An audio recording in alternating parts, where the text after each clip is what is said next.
Hey everyone, welcome back to my channel. So, at the beginning of the story, we see an American football match where a man named Nicky is sitting comfortably with his girlfriend Jess in the VIP stands.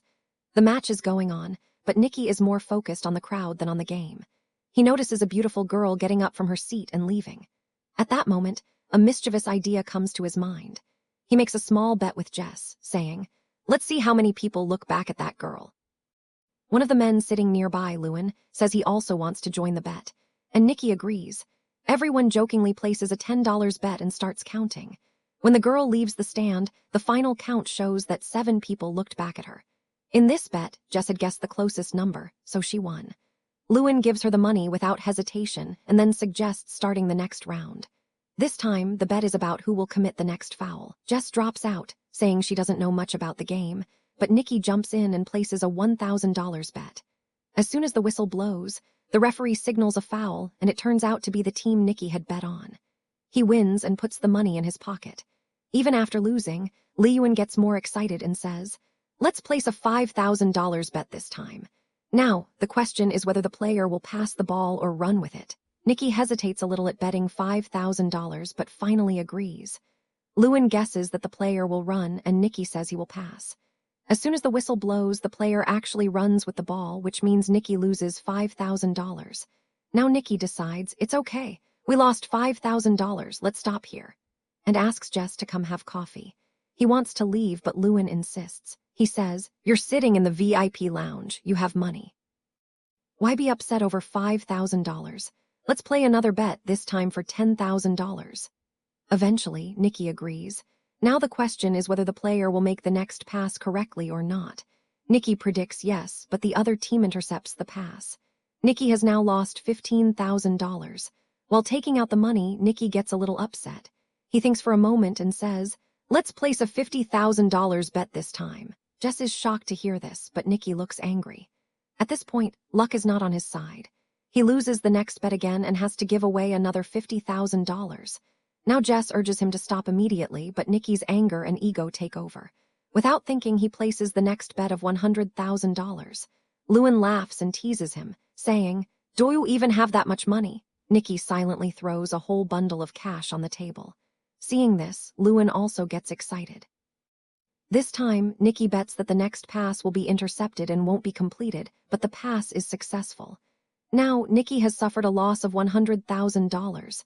He can't figure out how to get out of this mess. Jess is also shocked by his behavior, but now the game has reached a very serious stage. Nicky says, "I have 1 million left. Let's bet it all. Let's see how wins this time." The final decision will be made by playing cards. Since Lewin has been winning continuously, he's now going crazy with excitement. He starts looking at Nicky like an ATM machine. Lewin draws his card. It's a 5 of clubs. Now just has to draw a card higher than 5. His chances of winning are very high. Nicky picks up a card and flips it over with great confidence, but it's the 3 of hearts. Seeing this, Jess immediately fell off her chair. When Nicky started the game, he only intended to bet $10, but now he had lost more than $1 million.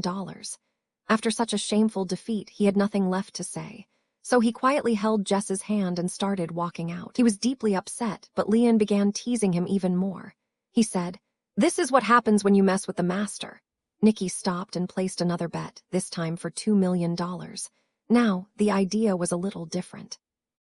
Nicky challenged that Lewin could choose any random player using a telescope, and if Nicky guessed the player's jersey number correctly, the win would be his. Lewin got a little confused. He said, "This is like mind-read adding. It felt like Nicky was setting himself up for failure." Lewin also started suspecting that Nicky might be cheating. To remove his doubt, Nicky said, "Okay, I won't guess.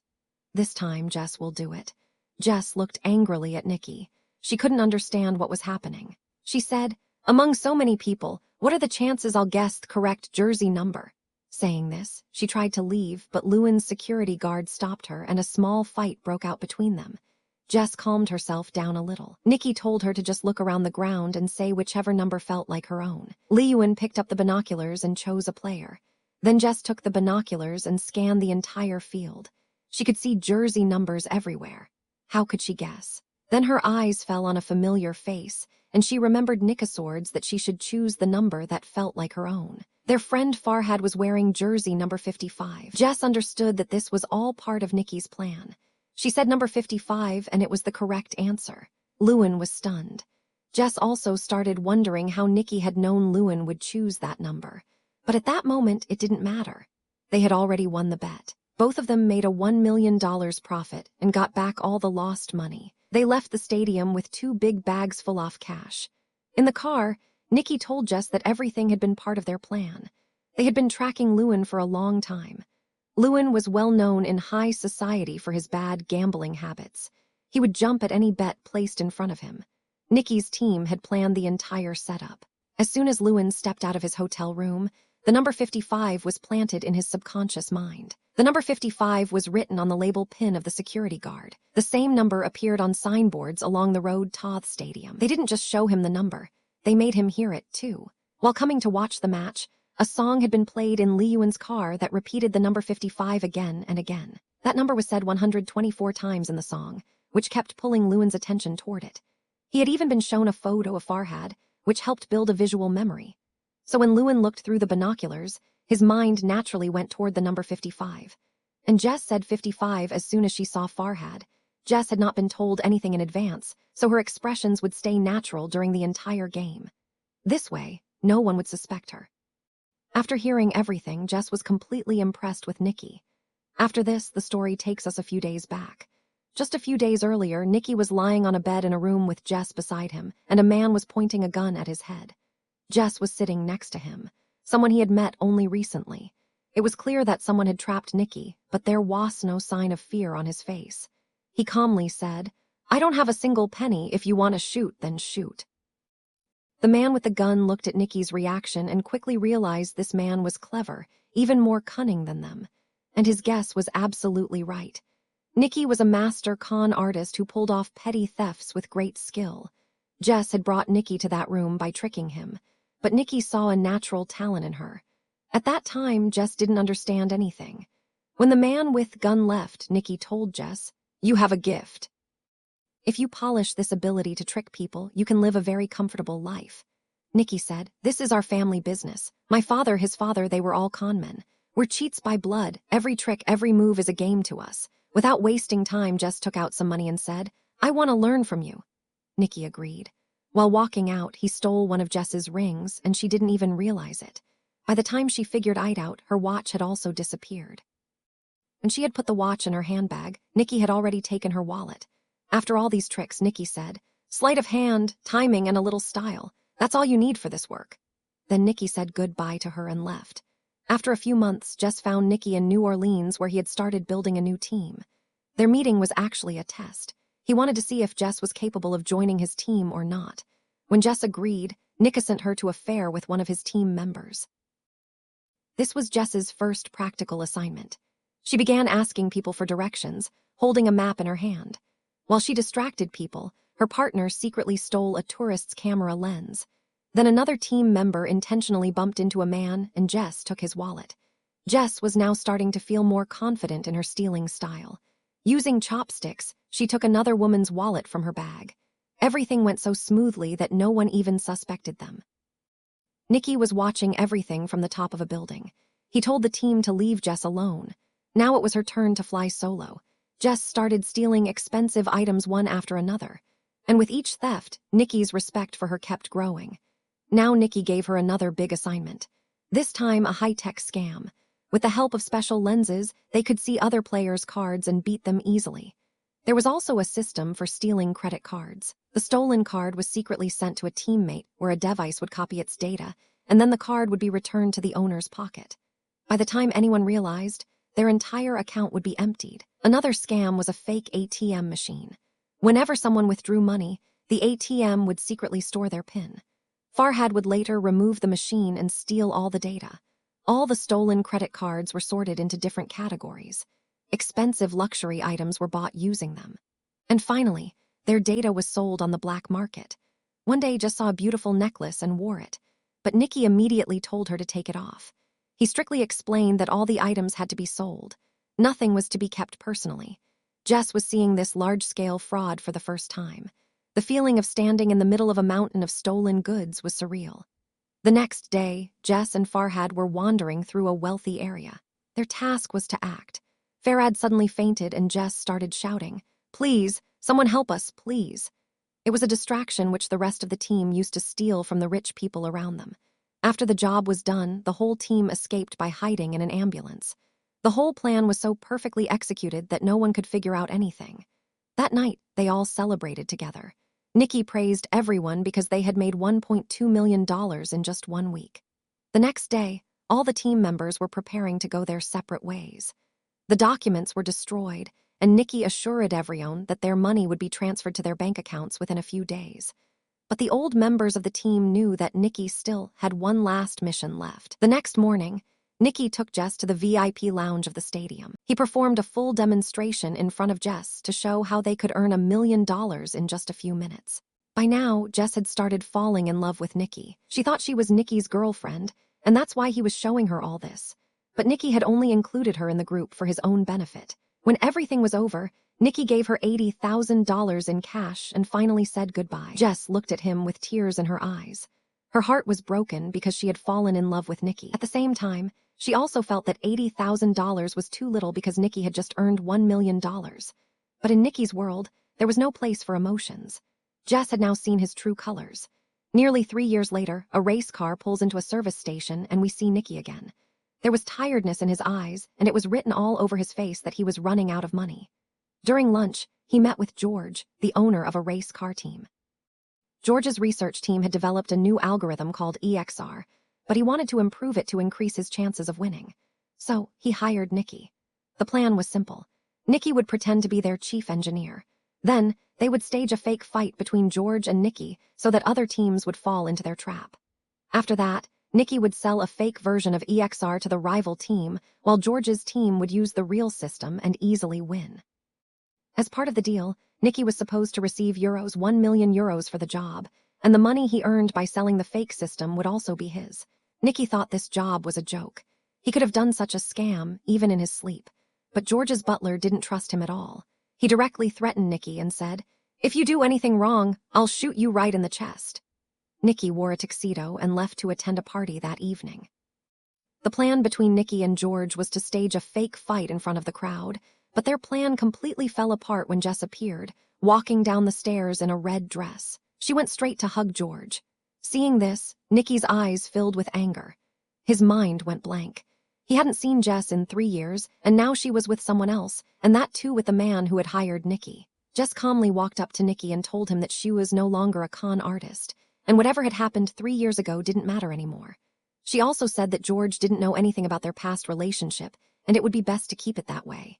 Hearing this, Nikki got furious. He picked up a glass of vodka and drank it in one go. Earlier, he had planned to act like he was angry, but now he truly was. The fight with George in front of everyone was no longer a drama. It was real. Their fight caught the attention of the rival racing team just as planned. Soon, security came and threw Nikki out of the party, but now he had the business card of the rival team in his hand. The next morning, Nikki met the owner of the McLaren team. He spoke directly, saying, "I want to sell you the EXR system. It will cost €3 million. The team owner had no shortage of money, so there was no need to bargain. He immediately tested the system on the track, and when he saw the results, his face lit up. Nikki promised that the complete software would be delivered in 48 hours. Meanwhile, Jess met Farhad on the road. Farhad had been sent by Nikki. He told Jess that it was necessary for Nikki to leave 3 years ago. He had no other choice. Farhad also said that Nikki still loved her. Then he handed Jess a box which had the same necklace that Jess had once liked. Whether it was real or fake didn't matter. Jess's heart melted after seeing it. She told Farhad that she couldn't trust Nikki, but her eyes said something else. She still had feelings for him. Well, on the day off the deal, Nikki showed up and handed over the software to the owner of the McLaren team. In return, a strong man gave him a case containing €3 million. But Nikki's nature was such that he never worked without taking risks. He had secretly sold a copy of the same software to every racing team. Every handshake brought him more euros. Whoever shook hands with him paid him millions. Until the race began, no one had any idea that every team had been sold the exact same EXR system. That night, instead of running away, Nikki messaged Jess, saying that if she came in time, they could escape together. Nikki waited, but no one came. Just when he gave up and turned to leave, Jess appeared, but it was too late to run. Because at that moment, the same strong man who had given him 3 million euros on behalf of the McLaren team showed up in front of Nicky. In reality, he was George's man. He had found out the truth, that Nicky had sold the original software instead of the fake one. He didn't care about the 1 million euros. Now he wore his full racing gear and intentionally crashed into Nicky's car. After a terrible accident, both Nicky and Jess were captured. They were tied up and all the stolen cash was laid out in front of George. George was furious. He had spent 40 million euros creating that software, and now everything was ruined. The worst part was he still couldn't figure out how Nicky had stolen the real software. When Nicky didn't say anything, George pressed Jess's nose shut, cutting off her air. Seeing this, Nicky broke down. He confessed everything. How he had made Jess fall for him again by rekindling her old love.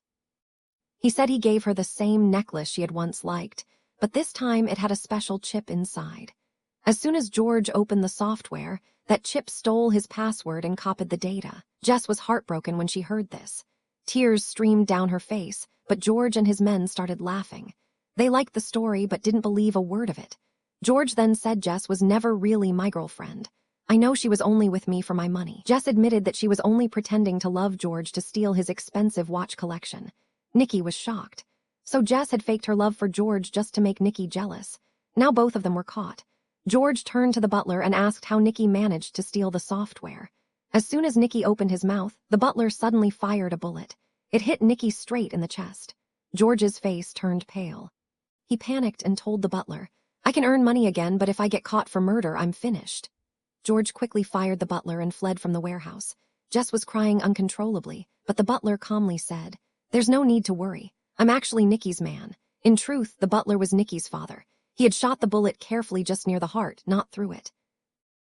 He sealed the wound with tape, used a needle to draw out the extra blood, and balanced the air pressure in Nicky's chest. Suddenly, Nicky opened his eyes. He was alive.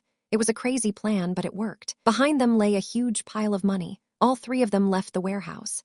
Nicky was actually an orphan and had been raised by this man. He was the one who had taught Nicky all the tricks of the trade. Their rule was simple: never get emotional. But now Nicky had truly fallen in love with Jess. The butler left both of them on the roadside and took all the money with him. Nicky was left with nothing. But on the way to the hospital, he saw something shining in Jess's hand. It was George's 200,000 watch. Nicky looked at her. Jess looked at him, and both of them smiled. With tricks like this and sleight of hand, they'd never go hungry, no matter where they were in the world. Thank you for watching this beautiful story. If it touched your heart, don't forget to like, share, and subscribe for more inspiring tales. Until next time, take care and stay kind.